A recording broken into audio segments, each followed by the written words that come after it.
Frustrated US student. నేనేనండి frustrated US స్టూడెంట్ని. B Tech అయిపోయింది, సంవత్సరం ఖాళీగా ఇంట్లో ఉన్నాం, ఏం చేయాలో తెలీదు. అందరూ అమెరికా వెళ్తున్నారు, అబ్బా అమెరికా అనుకుంటా వచ్చాను. అమెరికా వచ్చా, ఏం చేయాలో తెలీదు. సిలికాన్ వ్యాలీ, NPU ఉన్నాయి రెండు, మాలాంటి వాళ్ళ కోసమే. వీసాలు ఇచ్చేసారు, వచ్చేసాం ఫ్లైట్ ఎక్కి. ఏం చేయాలో అప్పటికే తెలీదు. ఇక్కడికి వచ్చేసరికి అందరు పొద్దున్నే పాష్గా బ్యాగులు వేసుకోవడం, హుడ్డీలు వేసుకోవడం, షూలు వేసుకోవడం, ఎక్కడికో వెళ్తున్నారు, అబ్బో అందరు కష్టపడిపోతున్నారు అనుకున్నా. తీరా చూస్తే ఎక్కడికి వాళ్ళు వెళ్ళేది పాకి పనులకి. ఇల్లు కడగటం, పిల్లలకి స్నానాలు చేయించడం, అన్నాలు పెట్టడం, ఇవే వాళ్ళు చేసే పనులు. వచ్చేస్తారు మళ్ళీ పాష్గా అదే బ్యాగులు. బస్సులో వస్తారు, కొంతమంది కార్లలో వస్తారు, నెలకి 2,000 సంపాదిస్తారు. అయిపోయింది, వస్తారు, ఇంటికి వస్తారు, వండుకుంటారు, తింటారు, పడుకుంటారు. ఇక్కడ ఇల్లు చెప్పలేనంత కాస్ట్లీ, ఒక్కొక్కటి 3,000 రెంట్.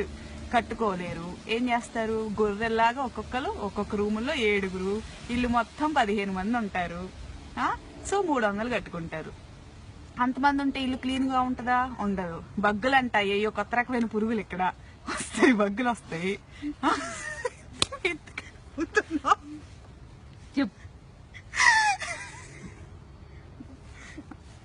బగ్గులు ఉంటాయి, ఏయో ఎంత పురుగులు అవి కొడతాయి. కొడితే డాట్లు ఉంటాయి అనమాట.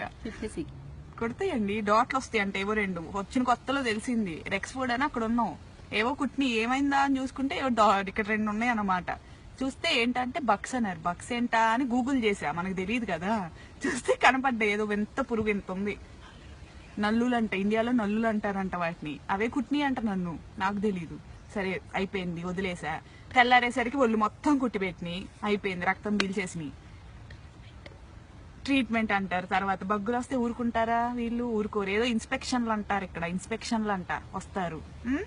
వాళ్ళ ఇన్స్పెక్షన్ అంటే ఎంతమంది ఉండాలి ఇంట్లో? లీజ్ సైన్ చేసిన వాళ్ళు ఉండాలి. అంటే ఎవరు? ఇంటి ఓనర్లు. ఉండేది 15 మంది. అందరు బయటికి రావాలి, ఎక్కడ చేస్తారో తెలియదు, హోమ్లెస్ లాగా. ఇప్పుడు నేను కూర్చున్నా చూడండి, ఇదిగోండి, మాకు ఇన్స్పెక్షన్ ఉంది ఇంట్లో. ఎట్టదొచ్చా, ఇక్కడ ఉన్నా నేను. దాహం వేస్తుంది, మంచినీళ్ళు ఉండవు, ఆకలి వేస్తుంది, తిండుండదు, కార్డులు ఉండవు, అన్ని రూమ్ లో ఉంటాయి. రూమ్ లో పెట్టి వాళ్ళు లాక్ వేసుకొని వెళ్ళిపోయాడు. ఇదిగో ఇప్పుడు ఇక్కడ కూర్చొని ఎండలో చలి కొనుక్కుతున్నా, హుడ్డీ లేదు, మర్చిపోయి వచ్చా. వణుకుతూ కూర్చున్నా, ఇక్కడ ఎండలో కూర్చున్నా, అందుకనే కొంచెం లైటింగ్ వస్తుందని.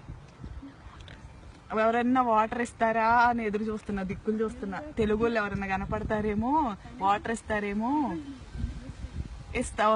ఇస్తారేమో అని చూస్తున్నా. ఎవడో కనిపించట్లా, అందరు ఇళ్లలో రూమ్ లో లాక్ వేసుకొని కూర్చున్నారు. సాయంత్రం దాకా ఇక్కడే చావాలండి, 4:30 దాకా. ఒక్కరోజు దొరుకుద్ది. నేను పాకి జాబే చేస్తున్నా, ఒక్క జాబు దొరుకుద్ది హాలిడే ఇంట్లో కూర్చోడానికి. అది లేదు. ఇదిగో ఇక్కడే దిక్కుమాలిన స్థితి. ఇక్కడ తెచ్చా నేను, చూడండి, ఇలాంటి స్థితిలో ఉన్నా నేను. ఎవరు వద్దండి, అమెరికా వద్దు, ఏమొద్దు, ఇండియాలో ఉండండి, హాయిగా బతకండి ఇండియాలో. ఇదే నా కంక్లూజన్. సెలవు.